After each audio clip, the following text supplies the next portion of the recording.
If I ask you to define happiness, can you do it? It's difficult, right? Happiness is intangible, it is elusive. It's not only difficult to measure, but without a synonym, it's difficult to explain. Aristotle told that it has two components. One is eudaimonia, which is living a correct life, a right life that leads to happiness, and another is hedonic, that is living a life of pleasure, hedonia. So from the beginning, happiness has two aspects to it. But right now, this word happiness is gaining a lot of importance, because right now many people are in the depressing phase of their life. This century has seen many depressive patients. So that's why the term happiness has become very important, and it's a great need to redefine happiness. Science and technology has brought a lot of advancements. With all these advancements, where are we? The technology that made us more closer to the ones who are far away, that same technology has pulled us away from the ones who are next to us. We don't have time to speak to the ones very close to us. And this is the paradox of our times, that a person who gets thousands and thousands of WhatsApp messages every day and has a lot of friends on Facebook, he says that he is the most loneliest person. And that is the paradox, I would say. And you know, a person who always smiles and who giggles and who makes the environment happy when he is alone, he's not happy, because it's like hiding an elephant inside a room. We try to put on that beautiful look, we try to put on that happy look. There are a lot of on the shelf counters on the shelf, that very beautiful items to remove that sadness from your face, the Botox, the latest surgeries, to keep your face always happy. So that's why we try to put on that false look that we are happy. But what is true happiness? Martin Luther King once said, "We have guided missiles but misguided men." Yes, many men, many women are misguided in their pursuit of happiness. They run here and there for happiness, try to achieve happiness through every means, through every parties, through everything, but finally they end up empty, lonely. So that's why I say there's a need to redefine it. Happiness is not about what we search, it might be something deeper. I would like to tell you about a story about a little experiment that they have kept a shark in a big enclosure which is separated from the other side by a fiberglass. The other side they have put in small fishes.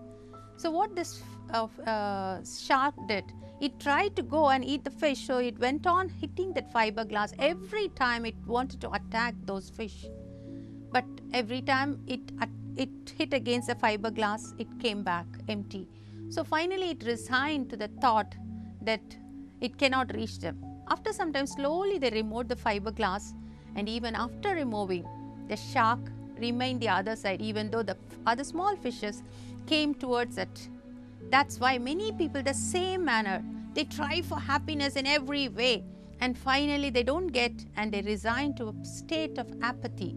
That is a feeling, that's no feeling at all. That's a very dangerous state.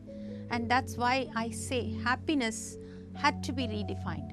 Is that even possible to be happy? Yes, I would say it is really possible. For a Christian, joy is the central. All the other things are peripheral. Is it possible to be joyful all the time? What's the difference between happiness and joy? Happiness is based on circumstances. Joy is not based on circumstances. It comes from within. Even though circumstances are bad, Jesus was always joyful. He was looking to the cross with joy. How is it possible? Because a mind is at rest. How can a mind be at rest? We all have an empty space, and unless that empty space is filled by God, it cannot be at rest. That's why I say a constant fellowship, a constant prayer life keeps us at rest, keeps us in that constant communion, and that is the reason for the joy. And you know, many people confuse prayer with something going to God and telling our needs. Prayer is not that. It's not one-way communication. It's just listening to God. It's listening to that still voice and know what He wants us to do. what He gives is direction. That is a constant state of communion. You need not be away from your job to go to one room and sit and ask Him. You can do your driving, you can do everything. Your mind will be in constant communion with your Lord. That's why C.S. Lewis says beautifully about prayer. They tell me, Lord, that when I pray, only one voice is heard, that I am dreaming. You are not there. This whole thing is absurd. Maybe they are right. Maybe they are right. Maybe there is only one voice that is heard. But if there is one voice that is heard, Lord, it is not mine. It is your voice. I am not dreaming. You are the dreamer. I am your dream. How beautiful it is. We are the dream of God. We are the ones whom God is dreaming about, and He uses as His dream. He uses as His channel to bring out beauty into the world, happiness into the world. Unless we are filled with rest because of remaining in constant communion with the Lord, we cannot be a source of happiness. So I encourage you to hold the hands of the God who created you, who loved you, who gave everything. Hold His hand and walk all the time. It's beautiful to walk with the Lord. It's beautiful to listen to Him. There are only few people who can hear His voice. Why don't you be the one who can hear His voice? It's much greater. It's a great opportunity. It's a beautiful life to listen to His voice than to just go to His feet and keep on telling, I need this, I need this. It's better to look at His face than to look at His hand. So why don't you do that today onwards?